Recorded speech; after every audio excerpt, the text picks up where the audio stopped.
আলহামদুলিল্লাহ রাব্বিল আলামিন ওয়াসসালাতু ওয়াসসালামু আলা আশরাফিল আমবিয়া ওয়াস সাইয়্যিদিল মুরসালিন নবিয়িনা মুহাম্মদ ওয়া আলা আলিহি ওয়া আসহাবিহি আজমাইন। আজকে আমাদের তাফসীর শুরু হচ্ছে সূরা সদের প্রথম নম্বর আয়াত থেকে। সূরা সদটি হচ্ছে কোরআনে পাকের 38তম সূরা এবং এই সূরাতে রয়েছে 88টি আয়াত, 88 আয়াত এই সূরাতে রয়েছে। এই সূরার বিষয়গুলো এক নম্বরে শুরু হয়েছে সদ দিয়ে, এরকম অক্ষর দিয়ে, কাটা অক্ষর দিয়ে যে সমস্ত সূরাগুলো শুরু হয়ে যায়, এই কাটা অক্ষরগুলোকে আরবিতে বলা হয় আল হরুফুল মুকাত্তাআত, কাটা কাটা বিচ্ছিন্ন বিচ্ছিন্ন অক্ষর। এগুলো একসঙ্গে একাধিক থাকলেও কোনো শব্দ তৈরি হয় না, প্রত্যেকটি অক্ষর আলাদা আলাদা উচ্চারণ করতে হয়। তো এগুলোকে মুকাত্তাআত কেন আল্লাহ তাআলা এগুলো দিয়ে শুরু করেন? মক্কার কাফেরেরা যে বলেছিল এটা নবী মুহাম্মদ সাল্লাল্লাহু আলাইহি ওয়াসাল্লামের নিজের বানানো কতগুলো কথা এবং আহলে কিতাবদের, ইহুদি নাসারাদের কিছু কাহিনী চুরি করে নিয়ে জোগাড় করে এনে ঘরে বসে এগুলা দিয়ে সে একটু সাহিত্য বানায় আর বলে আমার কাছে ওহী নাজিল হয়েছে। এই মিথ্যা নবী, এগুলা তারা বলতো। তো আল্লাহ রাব্বুল আলামিন বিভিন্ন সূরাতে, সব সূরাতে না, কিছু কিছু সূরাতে এরকম কাটা কাটা অক্ষর দিয়ে যখন বলেছেন, আরবদের কাছে এই বিষয়টা কখনোই গ্রহণযোগ্য হতে পারে না যে একজন মানুষ কোনো আরব কথা বলার আগে আলিফ লাম মিম সদ এগুলো শুরু করে না।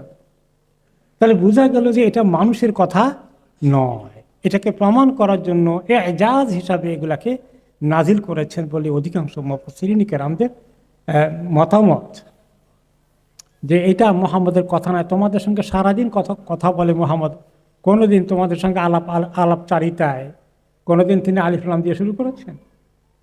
ইয়াসিন দিয়ে শুরু করেছেন? হামিম দিয়ে শুরু করেছেন? কখনোই করেননি। তো এই যে এটা যে আল্লাহ তাআলার নাজিল করা কথা, এতেও তোমাদের সন্দেহ কী করে হয়? এরপরে দ্বিতীয় কথা আপনারা বোধহয় ইতিমধ্যে শিখে ফেলেছেন, যখনই কাটা অক্ষর হয় তখন কোন জিনিসটা আসে? কোরআনের কথা আসে। তখন কোরআন জাতীয় কিছু থাকবেই, শব্দ, পরবর্তী শব্দ। সদ ওয়াল কোরআন যিকর, আলিফ লাম মিম যালিকাল কিতাব। এই কাটা অক্ষরের পরেই কোরআন, কিতাব, এই আল্লাহর কালামকে নিয়ে কথা বাক্য শুরু হয়ে যায়। ওয়াল কোরআন যিকর, আল্লাহ তাআলা কোরআনের কসম করছেন। এই ওয়ার অর্থ আরবিতে এবং হয় কোনো কোনো সময়, এগুলোকে বলা হয় ওয়া উল আতফ, এবংয়ের ওয়া। কিন্তু আরেকটা ওয়া আছে কসমের ওয়া। এখানে এটা এবংয়ের ওয়া না, এটা কিসের? কসমের ওয়া। যেমন আমরা ওয়াল্লাহে, আল্লাহর আগে কসম আনলে কি হয়? ওয়াল্লাহে ওয়াউল কসম। তো ওয়াল কোরআন, কোরআনের কসম। আল্লাহ রাব্বুল আলামিন কোরআনের কসম করেছেন, কারণ এই কিতাব যে কত দামি জিনিস, কত মূল্যবান জিনিস, আল্লাহ তাআলার কালাম, এটার শানকে বৃদ্ধি করার জন্য আল্লাহ তাআলা কোরআনের কসম করেছেন। যিকর, কোরআন হচ্ছে অত্যন্ত গুরুত্বপূর্ণ এমন জিনিস যার শান অনেক বেশি, অনেক মর্যাদা, বহুত শানওয়ালা জিনিস কোরআন। কোরআন কালামুল্লাহ এমন একটি, এই 30 পারার যে গ্রন্থ আল্লাহ তাআলা দিয়েছেন, এটা সাধারণ কোনো পুস্তকের মতো নয়, কোনো লেখকের, কোনো পণ্ডিতের কোনো লেখা নয়। এটা রব্বুল আলামিনের কাছ থেকে তাঁর কালাম, কালামুল্লাহ। এই জন্য এই কোরআন অনেক শানদার কোরআন। এই কোরআন সবচেয়ে গুরুত্বপূর্ণ কালাম। এই কোরআন সবচেয়ে বড় জ্ঞানের সাগর। ইয়াসিন অল কোরআনিল হাকিম। তো এই কোরআনটা কি তোমাদের কাছে নাজিল হয়েছে, তোমরা এটাকে ওনার মন গড়া কথা বলতে চাও? কত বড় বেয়াদবি! এত বড় গুরুত্বপূর্ণ কথাকে নবী মুহাম্মদের বানানো কাহিনী বলে তোমরা এই জাতীয় বাজে কথা বলো? তোমরা চিনেছো কোরআন কি জিনিস? বালিল্লাযীনা কাফারু ফি ইজ্জাতিন ওয়া শিকাক, বরঞ্চ তারাও জানে যে নবী মুহাম্মদের কথা এটা নয়, গায়ের জোরে চাপিয়ে দিতে চায়। কেন তারা এই অন্যায় কথা, অন্যায় তোহমত দিয়ে বসে নবী মুহাম্মদকে তিনি বানিয়েছেন? কারণ কাফেররা যারা, তাদের ইসলাম কবুল করলে তাদের মাতব্বরিয়া থাকবে না, ফি ইজ্জাতিন, তাদের গর্ব অহংকার চুরমার হয়ে যাবে। কোরআনের কাছে মাথা নত করতে হবে। নিজের এই সমস্ত বাহাদুরি দুনিয়ার মধ্যে যারা আজকে খুব বড় উঁচু পজিশনে আছে, যাদের অঙ্গুলি হিলনে একটা দেশ উঠে আর বসে, তারা কি কোরআনের কাছে সহজে আসতে চায়? যারা চলে গেছে তারাও না, যারা আসতে চায় তারাও না। কারণ কোরআনের কাছে মাথা নত করতে হবে, তারা সেটা করবে না। তাদের অনেক কনফিডেন্স আছে। কাফেররা খুব গর্বিত, তাদের ক্ষমতা, তাদের নেতৃত্ব আরব দেশে কোরাইশদের প্রতিষ্ঠিত আছে। নবী মুহাম্মদ ইয়েতিমের সন্তান ছিল, আবু জাহল আবুল আহাবের সবচেয়ে সেরা নেতার পজিশনে বসে আছে। সে আসছে এখন আমাদের উপরে মাতবরি করতে। এটা কি হয় নাকি? আমরাই হলাম এই সমাজে সব কিছু, এখন তারা কোত্থেকে নতুন করে চলে আসছে। এরকম চিন্তা ভাবনা কি শুধু ওই জামানায় ছিল না, এই জামানায়ও আছে? তাহলে আল কুফরু মিল্লাতুন ওয়াহিদা, কুফর একই কালচারের, একই স্টাইলের, যুগে যুগেই বিভিন্ন জায়গায় বিভিন্ন রঙে আসে, সেম জিনিস।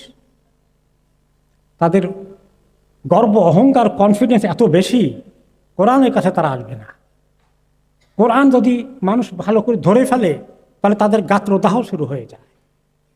তাদের গর্ব অহংকার অনেক উঁচুতে উঠে, অনেক সীমা লঙ্ঘন করে। কার সঙ্গে সীমা লঙ্ঘন করো? ইসলামের ব্যাপারে তোমাদের এত বিদ্বেষ কী জন্যে? ইসলামের উন্নতি দেখলে তোমাদের গায়ে জ্বালা ধরে কী জন্যে? মানুষ দিনের দিকে আসছে দেখলে তোমাদের কষ্ট হয়ে যায়। তাদের ইজ্জাহ, খুব ইজ্জতের দাবি, তোমাদের অনেক পজিশন, তুমি সমাজের অনেক বড় লোক, সমাজের মানুষগুলো তোমার পকেটে থাকবে, অন্যদিকে যায় কেন? শেকাক, ইজ্জতের পরে শেকাক বলা হয়েছে। তাদের গর্ব অহংকারের পরে শেকাক, তারা দুশ্মনী করে, কোরআনই দুশ্মনী করে, কাফেররা নবীর দুশ্মনী করে, এবং সেই কারণে আল্লাহরও দুশ্মনী করে। আজকেও যারা ইসলামের দুশ্মনী করে তারা কি আল্লাহর দুশ্মনী করে না? তারা আল্লাহর সৃষ্টি, আল্লাহ কেমনে কারে পাইলে কিভাবে শেষ করে দিবে। ক্ষমতায় বসে আছে প্রেসিডেন্ট, প্রধানমন্ত্রী, দাস যার অঙ্গুলি হিলনে চলে, তাদের জীবন শেষ হয়ে যায় না? এই উদাহরণ কি আমাদের সমাজে নাই? এই পৃথিবীতে আমাদের জীবদ্দশা কি একটা দুইটা আছে? অনেক বেশি আছে। কেন ইসলামের দুশ্মনী করো? ইজ্জাতি ওয়া শিকাক, তোমাদের গর্ব অহংকার তাকাব্বর, এবং তোমরা ইসলামের দুশ্মনী করো। মনে হয় যেন কোরআন আজকে নাজিল হয়েছে। এই কোরআন চিরন্তন, কিয়ামত পর্যন্ত প্রত্যেকটি সিচুয়েশনের তুলনা কোরআনে আছে কিনা? তো কোরআনকে খালি অতীত জমানায় রেখে দেন, বর্তমান জমানার সঙ্গে কোনো নিয়ে আসবেন না, তাহলে তো এটা পলিটিক্স হয়ে গেল। দেখছেন মানুষের অবস্থা। তো কোরআন যুগে যুগে প্রত্যেকটি কোথায় অন্ধকার আছে, জাহেলিয়াত আছে, সেটা মানুষকে চোখে আঙ্গুল দিয়ে দেখিয়ে দেয়। তো তোমরা যে এত গর্ব অহংকার করো, তোমরা যে ইসলামের দুশ্মনী করো, শেকাক, নবীর দুশ্মনী করো, কিতাবের দুশ্মনী করো, আল্লাহর দুশ্মনী করো, তারা বলবে না কই আমরা আল্লাহ দুশ্মনী করেছি, আমরা তো নবীর দুশ্মনী করি না। আমরা তো মাঝে মধ্যে মুখোমুখি ইসলামের কথা বলি, মসজিদের মধ্যে হাজিরা দিয়ে ফিরে খোদ বানাতে গিয়েও বলি, আমি তো স্বপ্নে দেখছিলাম যে গতকালকে আপনাদের মসজিদে ভিজিটে আসছি, তাই না? সুবহানাল্লাহ। নেফাক, শেকাকের সঙ্গে নেফাক যোগ হয়েছে, মুনাফিকের যোগ হয়েছে। যদি বল তুমি ইসলামের দুশ্মনী করো, না আমি তো ইসলামের দুশ্মনী করি না, ভাষাটাকে আরেকটু লাইন করে দিয়ে, কিন্তু আসলে জানি যে যদি আল্লাহ তাআলার দ্বীন দুনিয়াতে থাকে তাহলে মানুষের অন্যায় কাজকর্মের কোনো সুযোগ থাকবে না, মানুষের কোনো প্রভুত্ব চলবে না, মানুষের কথায় অঙ্গুলি হিলনে এইভাবে চলবে না। আল্লাহর হুকুমের কাছে মাথা নত করে দিতে হবে। এই জন্য এই গর্ব অহংকার ধরে রাখতে গিয়ে ইসলামের দুশ্মনী তারা করতে পিছপা হয় না। অথচ মরে গেলে তখন ঠিকই জানাজা পড়াইতে হয়, তখন ঠিকই অসুস্থ হয়ে গেলে চিঠি দিবে যে অমুকের অসুস্থ, একটু দোয়া করেন। কামা আহলাকনা মিন ক্বাবলিহিম মিন কারনিন ফানাদাউ ওয়ালা তাহিনা মানাস। আল্লাহ তাআলা স্মরণ করিয়ে দিচ্ছেন ওই সমস্ত কোরাইশদের নেতৃত্বে তারা বসে আছে জাহেলগুলোকে, যে আমি কত তাদের আগে যুগে যুগে জেনারেশনের পরে জেনারেশন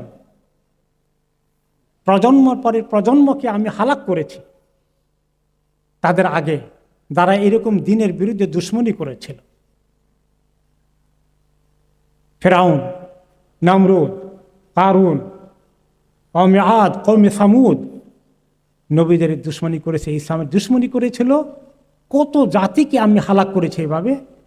ফানাদাও, যখন তাদের উপর আল্লাহর গজব নাজিল হয়েছে, তাদের উপরে চূড়ান্ত আযাব এসে গিয়েছিল দুনিয়ার মধ্যে, ফানাদাও, তারা চিৎকার আর্তচিৎকার করেছে, বাঁচাও বাঁচাও। ওয়ালা তাহিনা মানাস, হায় আফসোস, কোথায় আসে সুযোগ, আর কোনো পালানোর রাস্তা নাই। বিশাল বাহিনী থাকা সত্ত্বেও যার কথা দেশের অঙ্গুলি হিলনে নড়ে, তিনি অসহায়ের মতো চলে যেতে হয়। তার প্রজা, তার অধীনস্থ লোকেরা তাকে শেষ করে দিচ্ছে।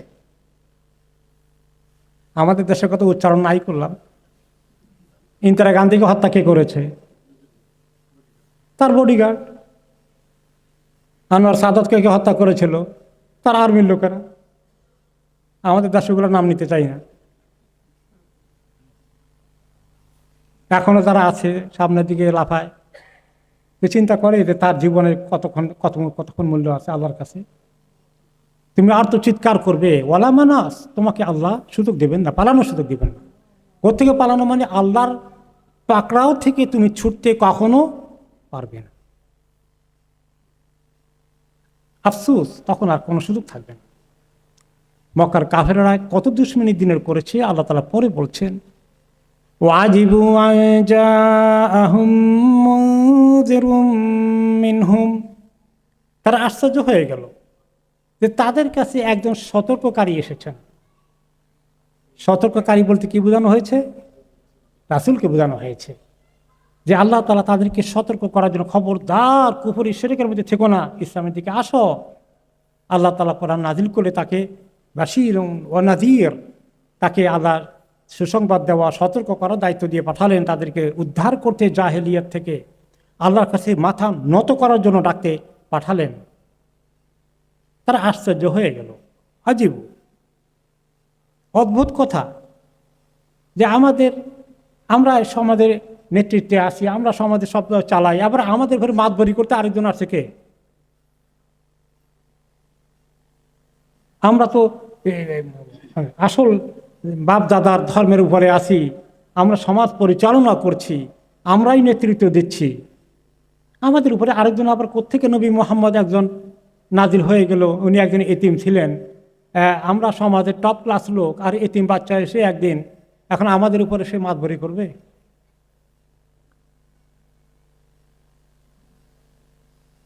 وقال الكافرون هذا ساحر كذاب। এখন তারা কাফেররা মুশকিলে পড়েছে। সাধারণ কিছু মানুষ তো ওনার কথা গ্রহণ করে ফেলেছে এবং ইসলামের দিকে ঢুকে যাচ্ছেন, এবং আস্তে আস্তে ইসলামের সংখ্যা বৃদ্ধি হচ্ছে।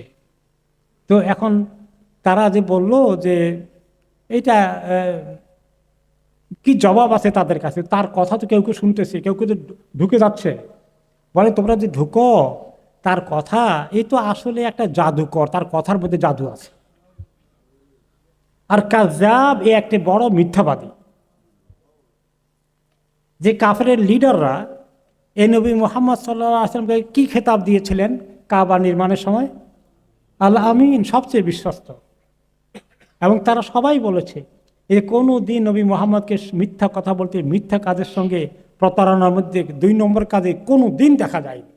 সবচেয়ে বড় আমানতদার। হিজরতের আগেও লোকেরা টাকা পয়সা, সোনা গয়না জমা কার কাছে রাখতেন? আমানত, রাসূলুল্লাহ সাল্লাল্লাহু আলাইহি ওয়াসাল্লাম কাছে।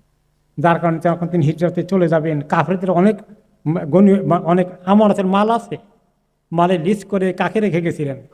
আলী রাদিয়াল্লাহু আনহু। অথচ ডাহা মিথ্যা কথা এই নবীর নামে প্রচার করেছে। আজও যারা ইসলামের কাজ করে তাদের জন্য ডাহা মিথ্যা কথা এভাবে চালানো হয়। বললো যে হাদা সাহিরুন, হইতে তার কথা তোমরা পড়ে যেও না, তার কথা শুনলে অনেকেই পড়ে যায় তার কথার মধ্যে। তো এই জাদুকরের কাছেও যেও না, সাহের খবরদার সাবধান, জাদুকর জাদুকর, তার কথা দিয়ে তোমাকে আটকেই ফেলবে।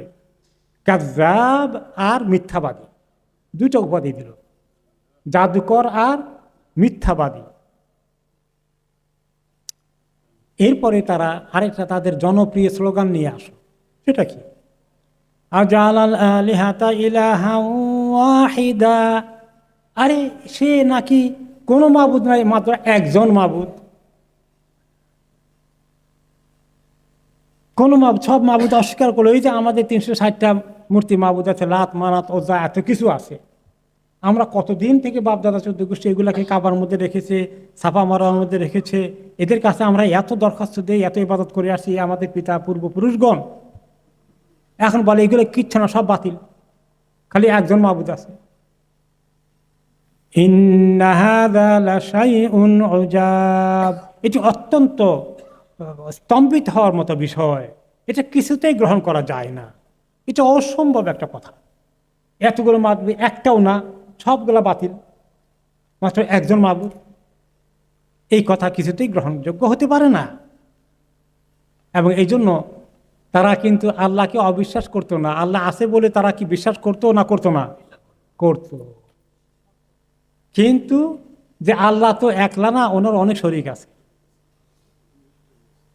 আমরা যখন তালবিয়া করি, লাব্বাইক আল্লাহুম্মা লাব্বাইক, লাব্বাইক লা শারীকা লাকা লাব্বাইক, এই যে তালবিয়ার প্রথম অংশটা, ইন্নাল হামদা ওয়ান নি'মাতা লাকা ওয়াল মুলক লা শারীকা লাক, পুরোটা আমরা যখন করি আল্লাহর এই তালবিয়াকে তারা, যেটা আমরা ইব্রাহিম আলাইহিস সালামও করেছেন, সমস্ত নবীরা এই তালবিয়া করেছেন, এই তালবিয়াকে তারা শিরকের আলোকে সাজিয়েছে। তাদেরও তালবিয়া ছিল, তারাও হজ করতো, উমরা করতো শিরক কুফরি তরিকায়। এবং তাদের তালবিয়া কি ছিল আপনি আরেকবার শুনেছেন, অনেকবার আবার বলি, যে লাব্বাইক আল্লাহুম্মা লাব্বাইক, এটা ঠিকই বলতো যে আল্লাহ আল্লাহ আমি আপনার দরবারে হাজির, উমরার জন্য এসেছি, হজের জন্য এসেছি, হাজির। লা শারীকা লাক, এতটুকুন বলতো যে আপনার কোনো অংশী নাই। তারপরে যোগ করতে কি, তবে ইল্লা শারীকান লাকা, তবে আপনি যেগুলো শরীক নিজের জন্য ঠিক করে রাখছেন ওইগুলো ছাড়া আর কোনো শরীক নাই। তামলিকুহু ওমা মালাকা, তবে সেগুলারও আপনার মালিকানার আন্ডারে আছে, এবং ওদেরও যত ক্ষমতা আছে এ সব কিছু আবার আপনার আন্ডারে। দেখছেন শয়তান কি বুদ্ধি দিয়েছে, যে একদম আল্লাহকে ফেলে দিস না, রাখ সাথে। আর শেষ পর্যন্ত তাদের বিভিন্ন মাবুদের বিভিন্ন ক্ষমতা ভাগ করে দিয়েছে। কারো কাছে ইবাদত করলে বৃষ্টি হয়, কারো কাছে ইবাদত করলে সন্তানাদি হয়, এরকম বহু কিছু বানিয়েছে। এই আমাদের পার্শ্ববর্তী দেশে আছে না, সন্তান হওয়ার জন্য বিভিন্ন মাবুদ আছে, হ্যাঁ, বিভিন্ন রকমের আছে। তো এই যে তারা বলল, তারা আশ্চর্য হয়ে গেল, এমনভাবে শিরকটা প্রতিষ্ঠিত হয়েছে তাদের কাছে, তাওহীদ তাদের কাছে অদ্ভুত মনে হচ্ছে। আজালাল আলিহাতা ইলাহা ওয়াহিদা, এত সব মাবুদকে মিলে সব ফেলে দিয়ে একজনা মাত্র মাবুদ। ইন্না হাযা লাশাইউন উজাব, এটা অত্যন্ত আশ্চর্যের বিষয়, এটা কিছুতেই গ্রহণযোগ্য হতে পারে না। এটা বাপ দাদা চৌদ্দ গোষ্ঠীর আমাদের সমস্ত মুরব্বীদের খেলাফ কাজ।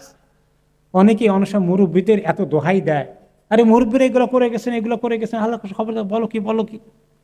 মুরব্বীরা যতটুকুন এই ইলম শিখার সুযোগ হয়েছিল, আপনার দাদা, আমার দাদা, পরদাদা, আপনাদেরকে আল্লাহ, আমাদেরকে আল্লাহ এর চেয়ে বেশি সুযোগ দেন নাই এখন? সুবহানাল্লাহ। এই যে মিডিয়ার মাধ্যমে মনে করে ওই দূর পাড়া গায়ে, মানে দুর্ভেদ্য পাড়া গায়ে পর্যন্ত পৌঁছে যাচ্ছে, দিনের কথা শোনার যে শিখার যে সুযোগ আল্লাহ তাআলা করে দিয়েছেন। তো এই জন্য মুরব্বীদের কথা এইভাবে, যেটা কোরআন হাদিসের সঙ্গে মিলে, আল্লাহ রাসে ওয়াল আইন, মাথার উপরে থাকবে সেই মুরব্বীর কথা, কোনো অসুবিধা নেই। কিন্তু যে কথা, যে কালচার যুগ যুগ ধরে চলে আসা কোরআন হাদিসের সঙ্গে সাংঘর্ষিক, সেটা গ্রহণ করা যাবে না। ওয়ান্তালাকাল মালাউ মিনহুম আনিমশু আসবিরু আলা আলিহাতিকুম, তারা এখন এত দ্রুত তারা দৌড়াদৌড়ি করছে, তাদের মধ্যে যারা সমাজকে পরিচালনা করে, সমাজের স্থানীয় লোকগুলো তখন দেখলো, ইয়া আল্লাহ, মুহাম্মদ এক বিপ্লব নিয়ে আসতেছে, সর্বনাশ, রেভলিউশন নিয়ে আসতেছে, তাদের দৌড়াদৌড়ি শুরু হয়ে গেছে। তারা গিয়ে জনসভা করতেছে, হ্যাঁ, জনসংযোগ করছে, পাবলিককে বোঝাচ্ছে বিভিন্ন জায়গায়, খবরদার খবরদার খবরদার, মোহাম্মদের কথা শুনবা না, আনিমসু ওয়াসবিরু আলা আলিহাতিকুম, সবাই চলো একযোগে থাকি, একসঙ্গে থাকি, খবরদার এই তোমাদের মাবুদেরকে সঙ্গে সবরের সাথে মাবুদেরকে ধরে রাখো, মাবুদ থেকে ছুটে যেও না, সর্বনাশ হয়ে যাবে। কাফেরদের এই কুফরির এত মায়া, এত মমতা, এত মজবুত কুফরির প্রতি তাদের আকর্ষণ। এই জন্য এত দিনের কথা চলে আমাদের সমাজের বহু নেতৃস্থানীয় মিডিয়া যারা কাজ করে, সমাজের উপরতলা যারা বসবাস করে, সমাজের সবচেয়ে তথাকথিত বড়লোক যারা আছে, তাদের কানে এগুলা কিছু ঢুকে, কিছু ঢুকে, তাদের দৌড়াদৌড়ি চলতেছে কিভাবে ইসলামকে ঠেকানো যায়, অসম্ভব ওয়ারিড হয়ে গেছে। একই চিত্র মক্কার সঙ্গে মিলছে কিনা? সুবহানাল্লাহ। ওয়াসবিরু আলা আলিহাতিকুম, তোমাদের এই বাতিল মতাদর্শের যে শিরক কুফরির আছে, এর উপরে সবরের সঙ্গে ধরে রাখো, খবরদার তোমাদের যেন চেঞ্জ না হয়, মেন্টালি পরিবর্তন যেন না হয়ে যায়, ইসলামের দিকে যেন ঝুঁকে না পড়ো, কিভাবে কাজ করা যায়, কি করা যায়, তাদের ভিতরে এরকম তৎপরতা শুরু হয়ে যায়। ইন্না হাযা লাশাইউন ইরাদ, মুহাম্মদ একটা প্লট করেছে, সে মহাপরিকল্পনা করেছে ক্ষমতা দখল করার জন্যে, তোমাদেরকে এই নেতৃত্ব থেকে সরিয়ে দেওয়ার জন্য।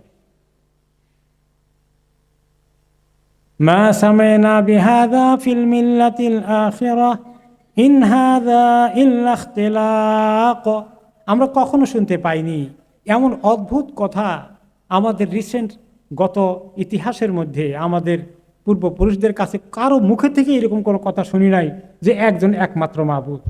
তারা সবাই মিলে, আমাদের মুরব্বীরা কি এই ফেল করেছেন, বোকামি করেছেন? কুসংস্কার দিনের নামে এখনো আমাদের সমাজে এমন কিছু প্র্যাকটিস হয়। আমি বলেছিলাম, আমি যখন লেখাপড়া করে দেশে এসেছি, তো আমি কোনো একটা বিষয় নিয়ে যখন আলাপ করছি, একটা বেদাতের কর্মকাণ্ড চলছিল, আমার আপন গোষ্ঠীর এক লোক উঠে বসেন, আমার মুরব্বী বয়সে অনেক, হ্যাঁ, আমার কাজিন সম্পর্কে হয়, তো তিনি বলে বসলেন কি, যে তুমি কি বলতে চাও আমাদের মুরব্বীরা সবাই ভুল করে গেছেন? একদম এক্স্যাক্টলি কাফেররা যে কথা কোরআনে বলেছে। সুবহানাল্লাহ।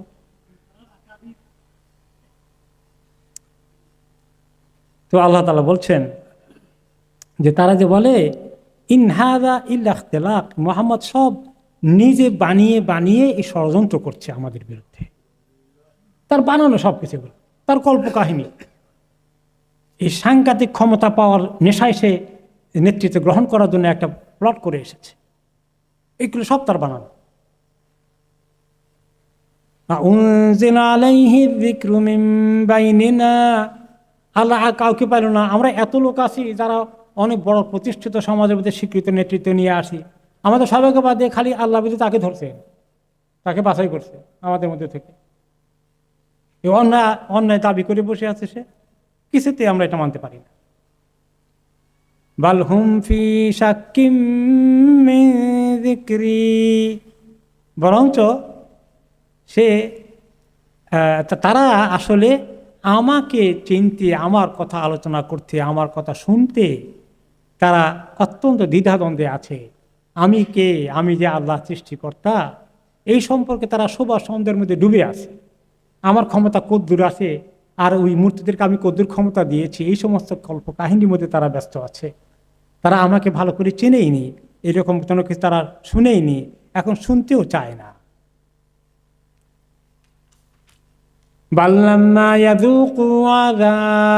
তারা অত্যন্ত সীমা লঙ্ঘন করছে।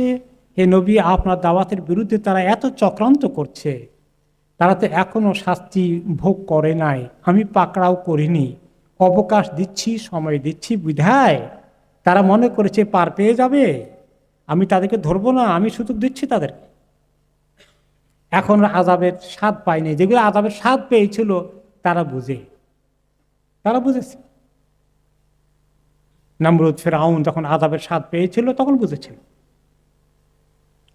আম ইনদাহুম খাযাইনু রাহমাতি রাব্বিকাল আজিজিল ওয়াহ্হাব, আমি কেন আমার নবীকে বাছাই করেছি মুহাম্মদকে নবুয়ত দিতে, তাদের কাছে এটা কোনো রকমই পছন্দ হলো না।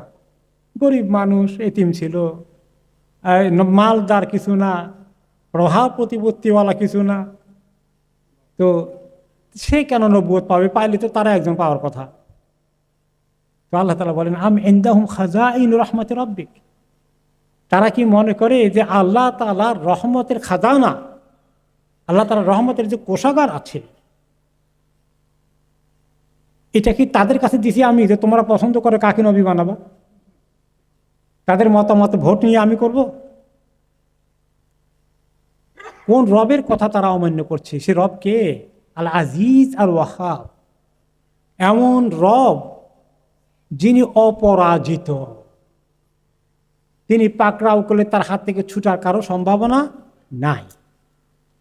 আর আল ওয়াহাব, যিনি অনেক দান করেন, যিনি দানের মালিক, দান করার এই অ্যাবিলিটি যার আছে তিনি তো সে আল্লাহ, দেওয়ার যার ক্ষমতা আছে তিনি হচ্ছেন আল্লাহ। তো সেই আল্লাহ তাআলা তিনি ওনাকে বাছাই করেছেন, এটা তারা অ্যাকসেপ্ট করতে পারছে না। আমলাহুম মুলকুস সামাওয়াতি ওয়াল আরদি ওয়া মা বাইনাহুমা ফালইয়ারতাকু ফিল আসবাব, তারা কি তাদের খুব ক্ষমতার দাপট দেখায়, তাই না? টাকা পয়সার দাপট দেখায়, নেতৃত্বের দাপট দেখায়। আচ্ছা বলুন তো, তাদের কাছে কি আসমান জমিনের সমস্ত মালিকানা ওদের হাতে? ওয়ামা বাইনাহুমা, আর এই দুটো আসমান জমিনের মাঝখানে যে মহাশূন্য আছে, এখানে যা কিছু আছে, এগুলোর মালিকানা কি তাদের হাতে? এগুলোর কর্তৃত্ব, এগুলোর কন্ট্রোল, এগুলোর নিয়ন্ত্রণ কি তাদের হাতে? যদি থাকে তাদের কাছে চেষ্টা করুক, ফালিয়ারতাকু ফিল আসবাব, তাহলে তার উপরের দিকে উঠুক, আমি আমার কাছে চলে আসুক, আমার আরশে আমার সঙ্গে দেখা করুক, আমাকে আসি চ্যালেঞ্জ মোকাবিলা করুক, যে ওকে দিয়েছেন কেন, আমাকে দেন, আমাদেরকে দেন, তাতে উঠতে পারেন উপরে, আমার কাছে আসতে পারেন, যদি এত ক্ষমতা থাকে। তো এগুলা সব তাদেরকে আল্লাহ তাআলা চ্যালেঞ্জ ছুড়ে দিয়েছেন।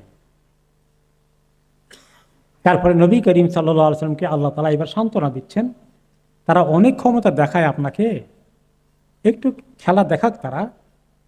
জুনদুম মা হুনালিকা মাহজুমুম মিনাল আহজাব, এদের মেজরিটি তাদের হাতে, নেতৃত্ব কর্তৃত্ব তথাকথিত আপাতত তাদের হাতে, কিন্তু তাদের এই বাহিনী, এই ফোর্স আল্লাহর মোকাবিলায় অত্যন্ত পরাজিত একটা শক্তি ছাড়া আর কিছু না। মাহজুম মিনাল আহজাব, যুগে যুগে যারা আল্লাহর বিরোধিতা করে এভাবে যে সমস্ত দলগুলো, যে সমস্ত গ্রুপগুলো এসেছিল, তারা যেভাবে পরাজিত হয়েছে, একদিন এরাও অবশ্যই এই বাহিনী তাদের নিশ্চিতভাবে পরাজিত হবে। কতদিন লেগেছে? 23 বছরের মাথায় মক্কায় 13 বছর, মদিনায় 10 বছর। এই আবু জাহালের গোষ্ঠী পরাজিত হয়েছে না হয়নি? আল্লাহ তাআলা আগাম বলে নবী করিম সাল্লাল্লাহু আলাইহি ওয়াসাল্লামকে সান্ত্বনা দিচ্ছেন, অভয় দিচ্ছেন, সাহস যোগাচ্ছেন।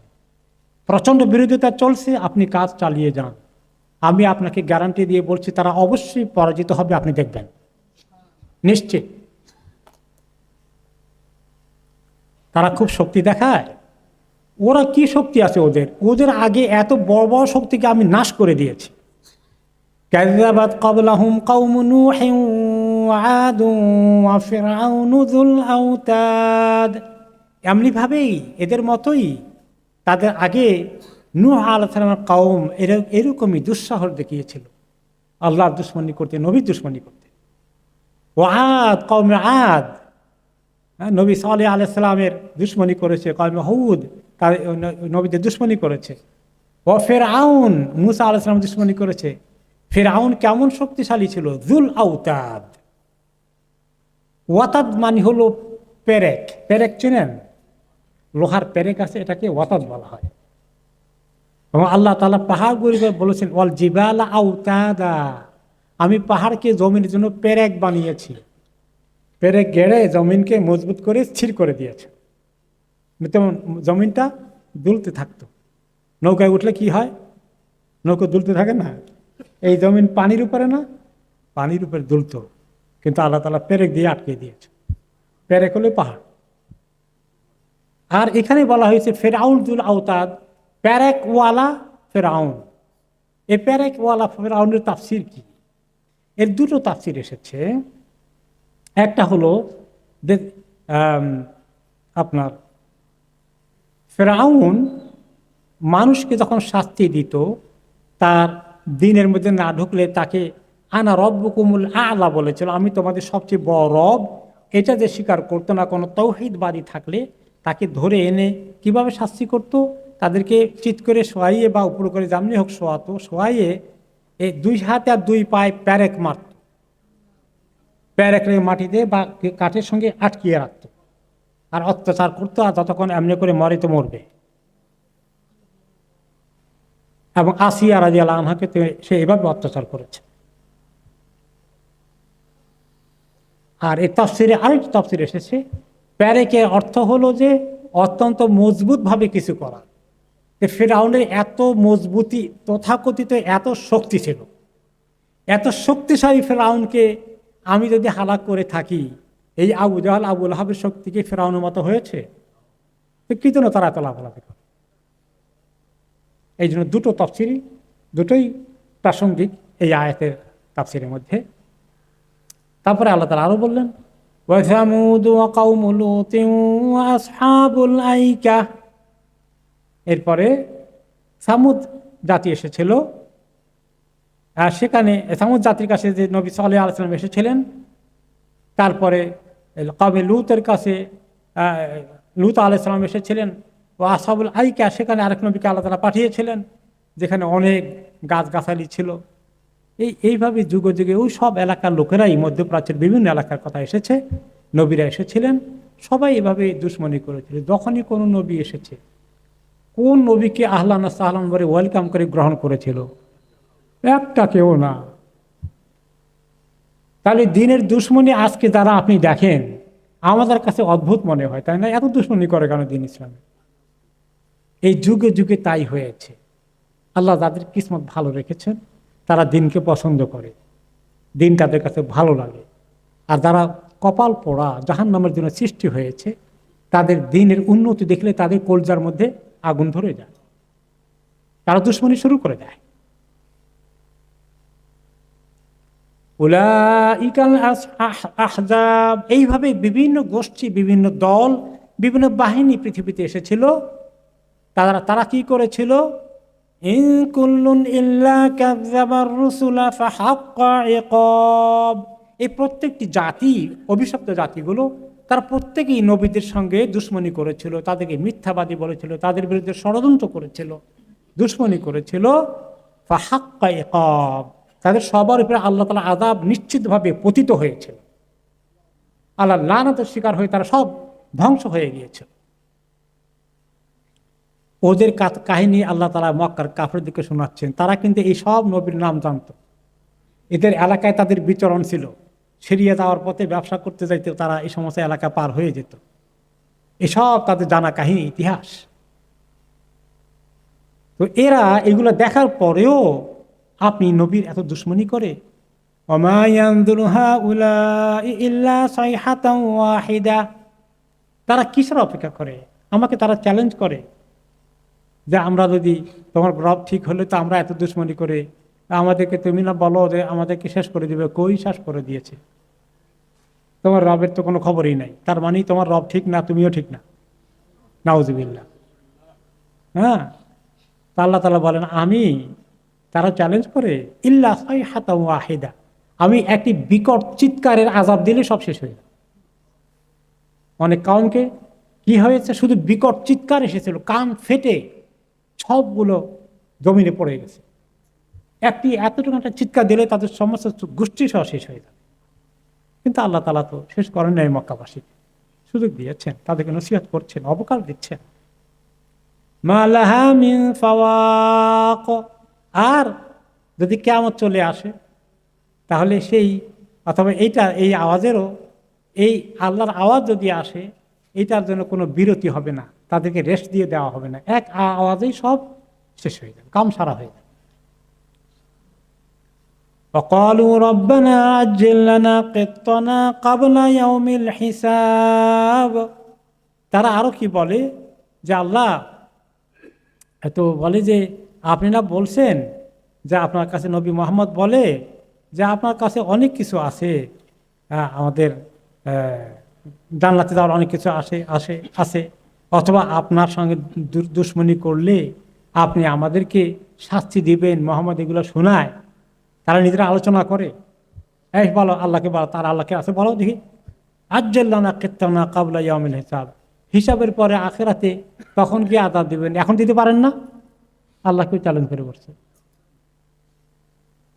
তার মানে হচ্ছে যে তারা প্রমাণ করতে চায় যে নবী মুহাম্মদের যে ক্লেম করতেছে এগুলা কোনোটাই ঠিক না, সেই মিথ্যাবাদী। নাউজুবিল্লাহ। তো হিসাবে দিতে পারা লাগবে না। নবী মুহাম্মদকে তারা সময় বলে যে তোমার রবের কাছে আমরা বলছি, আমাদের কাজ যদি অপছন্দ হয়, ওনার পছন্দ না হয়, আমাদেরকে এখনই শেষ করে দেখ। কই দিল না তো, তাহলে তুমি মিথ্যাবাদী। এগুলো শোনার পরে বলেন তো দেখি রাসূলুল্লাহ সাল্লাল্লাহু আলাইহি ওয়াসাল্লাম কষ্ট লাগে কিনা? তিনি তো বলছেন আল্লাহর কথা শুনো না, খবরদার, আল্লাহ আযাব দিয়ে তো হালাক করে ফেলবে, জলদি করে তওবা করো, আল্লাহর দিকে আসো, আল্লাহর দিকে আসো, কখন আল্লাহর আযাব নাজিল হয়ে যায়। এখন তারা বলে যে তোমার তো আল্লাহকে আমরা বলে দিছি যে তুমি তোমার আল্লাহ দিতে চায়, বেশি দেরি দরকার নেই, এখনই নিয়ে আসো। এখন নবী করিম সাল্লাল্লাহু আলাইহি ওয়াসাল্লাম কি বলবেন বলেন? উনাকে মানে ওনারে জবান বন্ধ করে দিল তারা, এরকম চ্যালেঞ্জ নিয়ে এসেছে। একটু নবী করিম সাল্লাল্লাহু আলাইহি ওয়াসাল্লাম যে একদম ইয়াকিন নাই, অসহায় হয়ে গেছেন তা না, কিন্তু তাদের কথার কি জবাব দিবেন তিনি চিন্তা করছেন, একটু বিব্রত বোধ করছেন। তো আল্লাহ তাআলা ওনাকে সান্ত্বনা দিতে এবার বলেন, ইসবির আলা মা ইয়াকুলুন, হে নবী, তারা যে অন্যায় বাজে কথাগুলো বলছে আমি জানি আপনার কষ্ট হচ্ছে। চ্যালেঞ্জ করে বসলো, আপনি তো জবাব তো আপনার হাতে নাই, সেটা তো আমার হাতে, আপনার এই জন্য কষ্ট হচ্ছে, ইসবির, একটু সবর করেন। তারা যা কিছু আপনার নামে দুর্নাম করে, বদনাম করে, এই মিথ্যাবাদী বলে, আজকে যারা ইসলামের কাজ করে তাদেরকে এরকম বদনাম দেওয়া হয় না? কত বদনামে কত কাহিনী বানিয়েছে, কত মিথ্যা কাহিনী, মিথ্যা মানে এমনভাবে ছড়িয়ে দিয়েছে মিডিয়া সংবাদপত্রগুলো, ইসলামপন্থীদের পিছনে এত কল্প কাহিনী সাজাচ্ছে। তো মানে একই গোষ্ঠী, আবু জাহেলের গোষ্ঠী আজও পৃথিবীতে আছে। আপনি সবর করেন। তা আমাদের যারা মুসলমানরা যারা দিনের জন্য কাজ করে, তাদেরকে এগুলোর জন্য অস্থির হয়ে এখন এই অন্যায় কথাগুলো তারা আজে বাজে কথা এমন বলে, এগুলো যারা ইসলামের কাজ করে তারা এইভাবে বলবে না, তাদের সবর করতে হবে।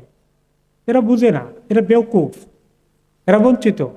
এখন তাদের সঙ্গে এই সংঘর্ষে জড়িত হয়ে তাদের সঙ্গে মানে এরকম শুধু এখন মানে সোশ্যাল মিডিয়া অনেক কিছু ছেড়ে দেয়, যা তা বলে। এখন কাউন্টার করতে গিয়ে যদি যা তা আপনি বলা শুরু করে দেন, এটা ইসলামের পক্ষে খুব বিশাল খেদমত হয়ে যাবে নাকি? জাহেলদের সঙ্গে এগুলো কি করবেন? অন্য আয়াতে আল্লাহ তাআলা কি বলেছেন? ওয়াইযা খাতাবাহুমুল জাহিলুনা ক্বালু সালামা। মুসলমানদের এগুলো কাজ না, তারা খামাখা গায়ের উপরে এসে মারামারি করবে, এগুলোর থেকে দূরে থাকেন, চোদ্দ পারা যায়, সালাম দিয়ে বিদায় হয়ে যান। ওদের সঙ্গে এঙ্গেজ হওয়ার দরকার নেই, আপনার কাজ আপনি করে যান। দিনের যারা দায়ী আল্লাহ হবে তাদেরকে ভাবে কাজ করতে হবে। এগুলো অ্যাকাউন্টে নিয়ে এগুলোর জন্য ফাইট করার জন্য, এগুলোর জন্য সারাদিন দৌড়াদৌড়ি মারামারি করার জন্য চিন্তা করার দরকার নেই। পজিটিভ কাজ করে যান, পজিটিভ কাজ করে যান। ইসবির আলা মা ইয়াকুলুন। আর এই যে এত কষ্ট দেয় আপনাকে, আপনার কষ্ট লাগে, আপনার সবর করতে কষ্ট হয়, সবর করেন। ওয়াযকুর আবদানা দাউদ যাল আইদি ইন্নাহু আওয়াব। আপনি ওই নবীর কথা স্মরণ করেন, আমার বান্দা যে নবী ছিলেন দাউদ আলাইহিস সালাম, যাল আইদি, যিনি হাতওয়ালা মানুষ ছিলেন। তা হাতওয়ালা মানুষ কি? হাত তো আমাদের সবারই আছে, আমরা সবাই হাতওয়ালা মানুষ। তো দাউদ আলাইহিস সালামকে হাতওয়ালা মানুষ বলার অর্থ হলো যে ওনার হাতে ক্ষমতা ছিল, ক্ষমতাওয়ালা দাউদ। উনি বাদশাহীও করেছেন, নবীও ছিলেন। আমাদের নবী তো বাদশাহী নিয়ে আসেন, তাই না? আমাদের নবী ছিলেন শুধু নবী, আর দাউদ আলাইহিস সালাম একসঙ্গে নবী ছিলেন এবং বাদশাও ছিলেন। যদি আমার নবীকে আল্লাহ সুবহানাহু ওয়া তাআলা শেষের দিকে ওনাকে দিনকে গালেব করে দিয়েছেন, বিজয়ী করে দিয়েছেন, সেটা পরে। কিন্তু প্রথম দিকে তো তিনি একেবারেই একজন সাধারণ নাগরিক, যদিও তিনি একজন বিশেষ ব্যক্তিত্ব, আল আমিন তারা উপাধি দিয়েছিল, কিন্তু তথাকথিত তাদের ক্ষমতা, মাল, দৌলত কোনোটাই তো ওনার কাছে এভাবে নেই। তো অনেক ক্ষমতাওয়ালা নবী যে এসেছিলেন, তাকে আমি ক্ষমতা দিয়েছিলাম এবং নবুয়ত দিয়েছিলাম। ওনার কথা একটু স্মরণ করেন। উনি ক্ষমতা থাকা সত্ত্বেও উনি ক্ষমতা প্রয়োগ করে এগুলা দিনকে কায়েম করেন নাই। উনি ক্ষমতা ছিল ঠিকই, কিন্তু উনি জানেন ইন্নাহু আউয়াব, তিনি অনেক বেশি তওবা করতেন আল্লাহ তাআলার কাছে। হ্যাঁ, তাহলে নবীদের কাজ হলো স্মরণ করে দিচ্ছেন যে আল্লাহর কাছে বেশি করে তওবা করা, আল্লাহর কাছে বেশি করে আসা। আসলে তওবা শব্দের অর্থ কি? তা আমরা যারা গুনাহ করি, আমরা তো তওবা করা দরকার, কিন্তু নবী করিম সাল্লাল্লাহু আলাইহি ওয়াসাল্লাম কি অনেক গুনাহ করেছেন? না। উনি তওবা করবেন কেন? তওবা মানে হচ্ছে তাবা ওয়া আবা, একই অর্থে আল্লাহর কাছে আসা, আল্লাহর কাছে আসা, আল্লাহর কাছে আসা।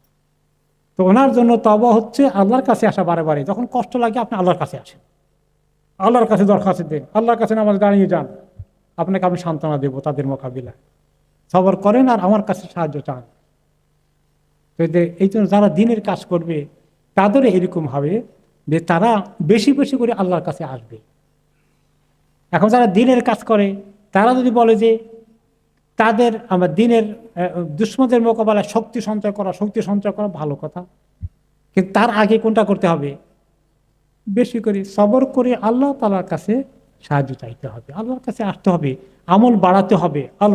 আল্লাহর খাঁটি বান্দা হয়ে যেভাবে আল্লাহ নবীরা চেষ্টা করেছেন আল্লাহর কাছে আসতে, এরকম তাদের আমল, ইবাদত, তাদের আল্লাহর সঙ্গে তাদের এই সম্পর্ক মজবুত করতে হবে। শক্তি অনেক বেশি হয়ে গেছে, এই বড় শক্তি দিয়ে হবে না দিন বিজয়। যত বেশি আল্লাহ তাআলার সঙ্গে আমাদের কোয়ালিটি উন্নত হবে, তত আল্লাহ তাআলা দিনকে সাহায্য করবে। নাম্বার অনেক বেড়ে গেছে, এটা গ্যারান্টি নেই। কোয়ালিটি চান আল্লাহ তাআলা। বদরের যুদ্ধে অনেক বিশাল বাহিনী ছিল নাকি? কম, 313 জন মাত্র, ওইদিকে 1000-এর মতো, তাই না? তাহলে মুসলমানদের সংখ্যা গুণে লাভ হবে না, দিন আলাদের কোয়ালিটি, কোয়ান্টিটি না, নাম্বার দিয়ে হবে না কিছু। তবে অবশ্যই দিনে সবাই চলে আসুক, চেষ্টাটা অব্যাহত থাকবে, কিন্তু আল্লাহ সাহায্য আসার জন্যে সবচেয়ে বেশি লাগবে কোনটা? আল্লাহর সঙ্গে আমাদের সম্পর্ক যত বেশি মজবুত হবে, তত আল্লাহ তাআলা দিনকে বেশি সাহায্য করবেন।